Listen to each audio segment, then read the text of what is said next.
কোরআন বিরোধী সংবিধান, হিন্দুস্তানের সংবিধান, চীন রাশিয়ার সংবিধান, যুক্তরাষ্ট্রের সংবিধান, যুক্তরাষ্ট্রের সংবিধান, এমনকি সৌদি আরবের সংবিধান আর কোরআন বিরোধী সংবিধান।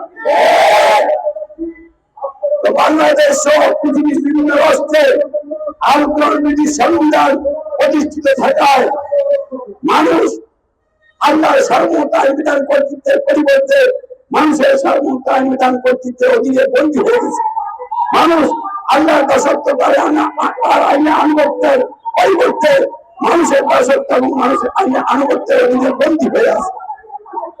মানুষ আল্লাহ রসুল হযরত মুহাম্মদের শব্দের আনুগত্যের পরিবর্তে, হক নেতার আনুগত্যের পরিবর্তে বাতিল নেতাদের মানবাধিকার ব্যবস্থার ধারক নেতাদের আনুগত্যের অধীনে বন্দী হয়ে জাহান্নামের আগুনে জ্বলছে।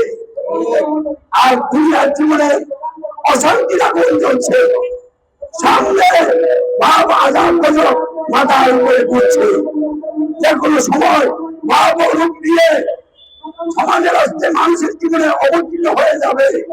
যদি আমরা সাবধান না হই, সতর্ক না হই, কোরআন বিরোধী সংবিধানকে অমান্য করে আর কোরআনকে সংবিধান হিসেবে মেনে নিয়ে আর কোরআনকে সমাজের হস্তে সংবিধান হিসেবে প্রতিষ্ঠা করার জন্য ইমানি নৈতিক এবং মানবিক দায়িত্ব পালন না করি, তাহলে পৃথিবীর বিভিন্ন রাষ্ট্রের চলমান অবস্থাকে আপনাদের বুঝে আসে।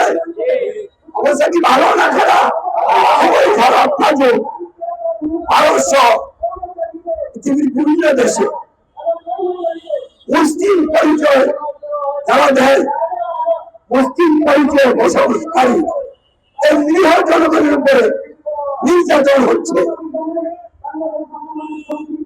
চীনের উইঘুরে, ফিলিস্তিনে এবং মিয়ানমারে আরো অনেক দেশে মুসলিম পরিচয় নিয়ে যারা বসবাস করে তাদের উপরে নির্যাতন চলছে কিনা বন্ধুরা? ভারতে পশ্চিমবঙ্গে এই মে মাসে অনুষ্ঠিত বিধানসভা নির্বাচনে বিজেপি জয় হয়েছে। কিভাবে তারা জয় পাইলেন সেটা ভিন্ন কথা, কিন্তু কাগজের কলমে ঘোষণায় বিজেপি জয় লাভ করেছে। এই জয় লাভ করার পরেই মুসলিম পরিচয় দানকারী জনগণের উপরে নির্যাতন শুরু হয়ে গেছে।